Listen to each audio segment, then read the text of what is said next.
So last week I had the opportunity of seeing My Chemical Romance on their Live Long the Black Parade tour. At the time of recording, I think they've played 4 different dates, with the most recent being the Arlington, Texas one, the one that I was at. The show is divided into 2 parts, the first part being where they play the Black Parade album in full, the second part being where they go through a costume change and just play some random songs from their back catalog. But really it's the first part of the show, the Black Parade part, that I want to focus on. Because a lot of people don't quite understand what they're doing. There are a lot of different lore things going on that are weird and not completely understood yet. But still, I think that by and large, a lot of the big pieces are there. And so in order to make sense of this tour, we have to go back and look at the original Black Parade tour from 2006 and 2007. The band put out the Black Parade, their 3rd record, in 2006. And whenever they toured it, the first part of the show was very similar to what they're doing now, where they would just play the Black Parade in full. But they wouldn't be playing it as My Chemical Romance, they would be playing it as the Black Parade. So in short, the Black Parade was the name of the album, but it was also the name of the band. It was My Chemical Romance's alter egos. My Chemical Romance played the last show of the Black Parade tour in 2007 in Mexico City, and it was at that show that they declared the Black Parade is dead. And if you listen to the live album they put out, Gerard Way literally says that they were killing off the band. And then in the 18 years between 2007 and now, 2025,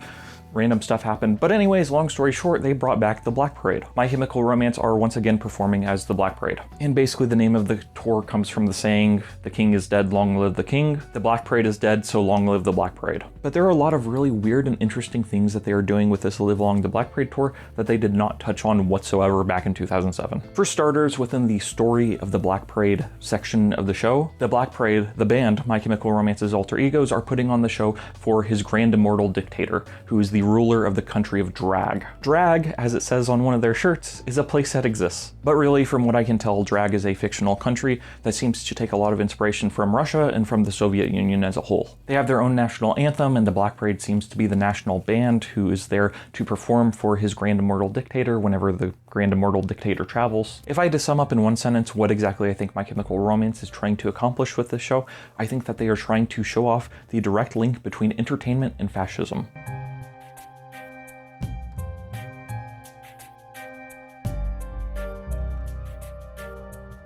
The response to the show has been interesting for a number of reasons, because there's a lot of confusion among My Chemical Romance fans because, again, all this is new. Drag and his grand immortal dictator and all these other things don't have anything to do with the original Black Parade album, and they don't even have anything to do with the original tour. In fact, I would argue that this tour and some of its lore has actually gone out of its way to be somewhat impenetrable. My Chemical Romance had their own alphabet drawn up, and basically all of the merch has a lot of that language on there. Even on the tour poster, they're using this made-up language to say MCR. And so really with this tour, they have doubled down a lot on the world building that they've come up with. And again, this is a fictional country. Drag does not exist. But with that being said, it's inspired by a lot of real-life dictatorships. And so as I said with this show, I think they're trying to draw a direct link between entertainment and fascism and where those two things intersect. I think that one key component of fascism is their dictators. The ruler of Drag is not a prime minister or a president, but rather his grand immortal dictator. In essence, this is supposed to be the guy who controls everything. And just as a side note, I have seen some people suggest that the dictator is actually a figurehead, and I think there might be truth to that, but I feel like we don't know enough to confirm or deny it. And so really for this section, we'll be focusing on the dictator. One thing about fascist countries is that they do not allow their leaders to be critiqued. They crush opposition and they present their leaders in ways that are almost godlike. And you see this pretty clearly with his grand immortal dictator, because he's literally called immortal even though he's a man. And this reflects the real life country of South Korea, wherein they believe their dictators to be immortal even though they die. Dictators also get what they want, and so as a result, the Black Parade, even though they are dead, are playing these shows. That's one thing that Gerard Way says whenever he introduces the dictator, is he says that whenever the dictator likes to travel, he likes to also have entertainment. He likes to have music and live concerts, and so that's why they're putting on this show. That's why they're playing the Black Parade in full, is it's for his grand immortal dictator. And not only are dictators presented as powerful, they are often presented as beloved. Whether or not people actually like them, that's how they're seen. And there are a few different ways to gain the respect of people. You can be feared, you can be loved, people can think that you're funny and likable, and it seems to me like they're kind of going with the last one for his grand immortal dictator. It seems to me like they're trying to make him appear as a likable and sympathetic character because he has a lot of goofy antics. So for instance, at the Texas show that I was at, he wore a cowboy hat, because it was Texas. The week before at one of the LA shows, they had him with a giant hot dog. And I like the memes about it where people are like, what is My Chemical Romance even about? And also, in addition to these things, as I said, the Black Parade is performing for the dictator. We are brought to you by the kindest, warmest gentlemen here tonight with us.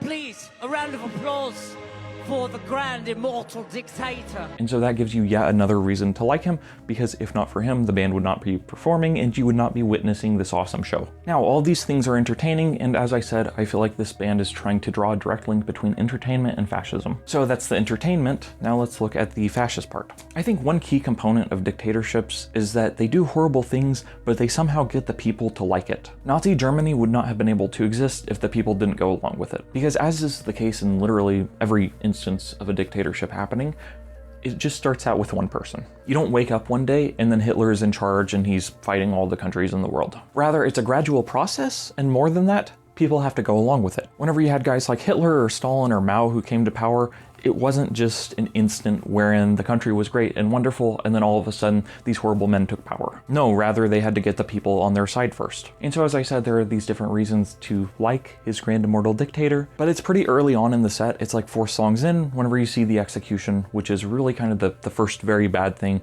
that the dictator does. The way that the execution is set up is basically the band kind of stop the show and they have 4 people with bags on their heads come out and stand to be executed. They have these cardboard cutouts of soldiers pop up, and the people are given a chance to vote on whether or not the 4 individuals should be executed. Whenever you walk into the building, you're given a card that says yay or nay. And this is the point where you're supposed to use it. You say, yay, these people should be executed, or nay, don't execute these people. I was having a great time, and so I voted yay. And from what I recall, I don't believe you're given really any details about what these people have done, except they have gone against his grand immortal dictator in one way or another. Their crime, it's collective.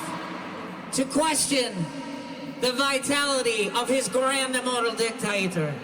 And the execution, I'm not gonna lie, is exciting. It's fun. I haven't ever seen a band do that before. And so as I'm saying, the thing with dictatorships is that they have to get you on their side in order to be successful. And so even though they're doing something bad here, even though they are executing rebels, the way they present it is fun. They act like you have a choice in it. Fun fact though, the reality is that no matter what happens, no matter what people vote on, people get executed. Ready? Aim! Fire. But this Arlington show was interesting because to my knowledge, it was the first time that one of the 4 people had survived the execution. Oh, one of them didn't get hit. One of our guys missed. We should have got somebody from Dallas to do it. And to my surprise, they didn't do a re-execution. They didn't shoot at this one person who was still standing again, but rather they awarded her a 2009 car with a goat in the back. And I'm dead serious, that's literally what Gerard Way says. Alright, well, let's show her what she's won then. It's a brand new 2009 Bravura car. Gets great gas mileage, looks pretty sweet. What's in it? A brand new goat in the back seat. All right. And that's one of the goofiest, funniest things I've ever seen. Just the concept of someone surviving an execution and it's like, oh, you get a you get a new almost 20-year-old car and you get a pet goat. I don't know, it's just very funny to me. But that's what I'm saying, is that with this show, My Chemical Romance is illuminating the direct link between entertainment and fascism. Because really, his grand immortal dictator is using entertainment to lull the masses. And entertainment has, historically speaking, been a way to placate the masses. It has been a way of getting people to go along with what you're doing, and with this, it's weird because the horrible thing and the entertainment are mixed. They're actually one thing together. And the thing is that there are historical precedents for this. So for instance, if you look at Rome, I believe it was slaves who fought in the Colosseums. Nero also tortured Christians for the entertainment of the people and his own entertainment. And you see this in fairly recent times, not even 200 years ago, where people would attend hangings or they would attend beheadings and they would watch these executions and killings take place for fun. Like that was literally how it went, is you would just be like, yep, I'm gonna go to the execution today, and then you would watch someone get murked. Even the idea of someone who should have been killed surviving and not being executed, even that has a historical precedent with Christ's crucifixion, because everyone knows the story of Jesus Christ being crucified, right? He didn't do anything wrong, he didn't do anything bad, but still the people insisted that he be crucified. But before he was crucified, there was a law, and basically this law said that people could vote on someone who was meant for the death penalty. They could vote for someone to be released. And so it was during that voting process that Pontius Pilate was like, hey, do you guys want Jesus to go? And they were like, no, no, no, we do not want Jesus. We want this murderer. And so Jesus was crucified and there was a murderer who was let free. And so there is a biblical precedent, funny enough, for people surviving government executions. And this is also like a very big stretch that I'm about to make. And I know it is, but I'm I want to throw this out there. At the Arlington show, there were 4 people who were shot at. One of them was able to go 3. That was the same thing that happened in the story of Christ, where Christ was crucified and killed with, I believe, 2 thieves. And so 3 people died, 1 was let free. And before anyone says anything, I am aware of the theory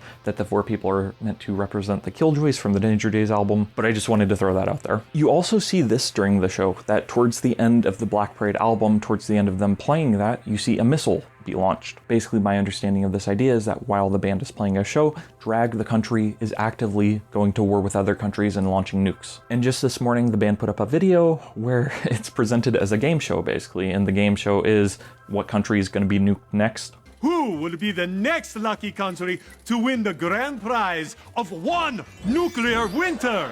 Let's find out, shall we? Congratulations, United Kingdom!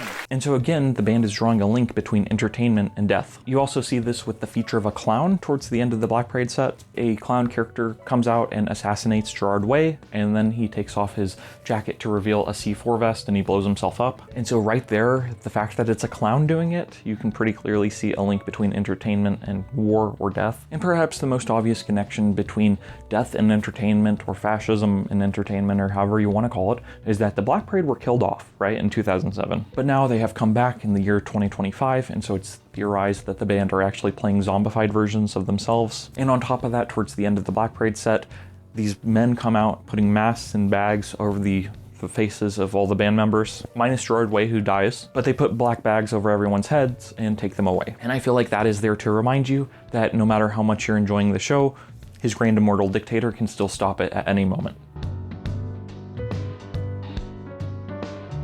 And so here's the part of the video where we connect it back to the real world. There are certainly some people who have seen this show and who feel like it is bashing Trump, despite the fact that Trump is not said or mentioned or shown at any point in the show. And also you have to take into account that they've been practicing this show. There have been reports of them practicing it for like the last year, so before he was even president for a second term. And so I don't think this show is explicitly about Trump in any way, shape, or form. But I think there are a lot of parallels, and I think there are parallels between him and his grand immortal dictator, and parallels between a lot of the rich and powerful that we've seen over the last several decades. As I was saying, My Chemical Romance, I think, is trying to draw a direct link between fascism and entertainment, and I think there are a lot of real-life instances wherein you can see that. Because really, at its core, the entertainment is used to distract from the horrible things that the government is doing. It's like, wait, the government is launching bombs, but it's fine because you're distracted watching a band, even though behind the band you literally see the bomb going off and launching. The government of drag is literally executing people on a stage right across from the band, but that's fine because if you don't like it, don't think too much about it because My Chemical Romance is starting to play again. His grand immortal dictator might be responsible for heinous acts, even potentially bringing the dead back to life, the Black Parade, but don't worry about that. Don't think about that because he's wearing a cowboy hat and he's eating a hot dog. And so really in this show, entertainment is used as a distraction from the actual horrible things that are happening, which I think you see in 1,000 ways in our current era. The reason people are mentioning this show as being anti-Trump is because, quite frankly, Donald Trump does a lot of these things that his grand immortal dictator does. He does a lot of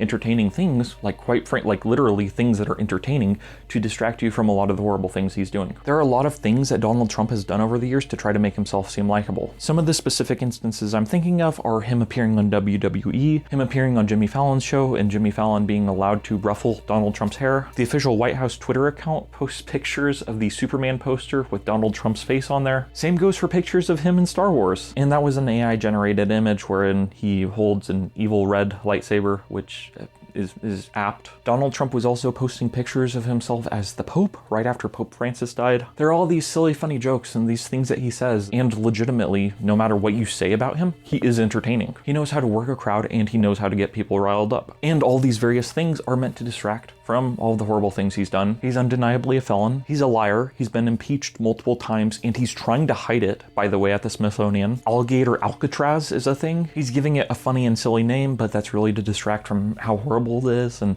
how horrible all the ice crap is. Call me crazy, but I don't think that it should be legal for masked men who don't have visible badges to just abduct people and take them away in their vans. You also saw this with Bill Clinton many years ago. Back before I was even born, he was on TV playing the saxophone, and he was seen as a cool cool guy and like, hey, I'm from Arkansas. And again, any entertainment that he was putting on was a way to make him seem likable and potentially distract from any awful things he was doing. Same can be said of George Bush. He was presented as a fool and just a silly guy who's doing silly things, but at the same time, he's directly responsible for the Iraq War, an illegal war, and he's directly responsible for a lot of the problems happening in the Middle East right now. You can see that with Elon Musk, who is closely allied with Donald Trump. Elon Musk tries to be entertaining, he tries to be funny, but he's not. He dressed up as Wario on Saturday Night Live, and he bought Twitter and renamed it X because it's cool. And he became known as the Doge Father or whatever, and he was Le Epic Meme Guy. And of course, I think all that crap is meant to serve as a distraction about how awfully he treats all his employees, and also Doge, the actual wing of the government that was just going in and shutting crap down. And if you want a very obvious example of how entertainment is used to distract from political cover-ups, look no further than the Epstein files. People have been pushing hardcore for the release of the Epstein files for about the past month or two, give or take, and a lot of this was kicked off whenever Elon Musk broke ties with Donald Trump and said that the reason why the Epstein files haven't been released is because Donald Trump himself is in there, and ever since then, Donald Trump has been doing damage control. He's come up with lies that are increasingly absurd, but really there are a lot of different things that have tried to distract people from the Epstein files. The Coldplay CEO stuff, wherein the CEO of a company was found to be having an affair with the head of HR, that's been in the news. Sydney Sweeney's jeans has been in the news. I saw a report that said that within the last week or so, 85 minutes have been reported on Fox News about the jeans commercial, whereas the Epstein files have gotten 3 minutes. I don't think that's what My Chemical Romance had in mind whenever they made this tour, but this is the most recent example I can think of entertainment being used to distract from an awful government.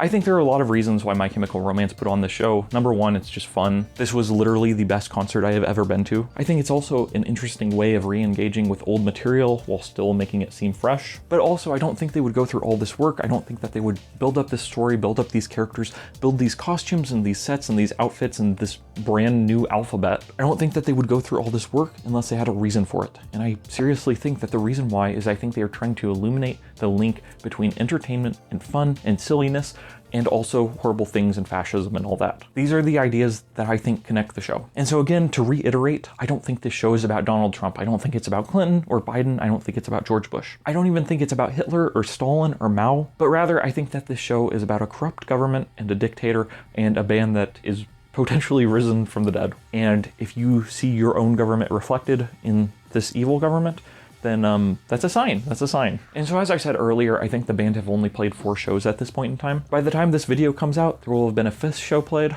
and each show changes a little bit from tour date to tour date. And so I do think that there will be new details and new funny stories and new things and new anecdotes that pop up. I think that going forward, things will start to make a lot more sense, and we might see an album based off of this, I don't know. And so the reason I bring this up is because I want you to know that I'm working with limited information right now. Live dates are still happening and they're still playing these characters, and I'm sure that each show will be a little bit different and have different gags. And so if you're watching this video a couple weeks after it's come out, or even a year or 2 after it's come out, if you're watching this video 35 years in the future, you'll probably have a very different view of the Live Long the Black Parade tour than I do currently in this moment, year of our Lord 2025, August 8th at 4:20 p.m. I'm dead serious, it's 4:20. That's not even a joke. And so anyways, this is what I have. Thank you for watching. Let me know your thoughts down below. I'm sure there will be people who disagree with me, and that's fine. I'm planning on doing more My Chemical Romance videos in the future. I'm planning on doing a Bullets video within the next day or 2 and going through their discography, and so be on the lookout for that in the next few weeks. At the time of recording, the only other MCR video that I have up right now is about Gerard Way's Batman. Long story short, in the mid-2000s, Gerard Way pitched a Batman comic to DC, but he never made it. And I still think the pitch is super cool, and so that's what the video is about. So that's what I got. Thank you for everything, and have a nice night. Goodbye.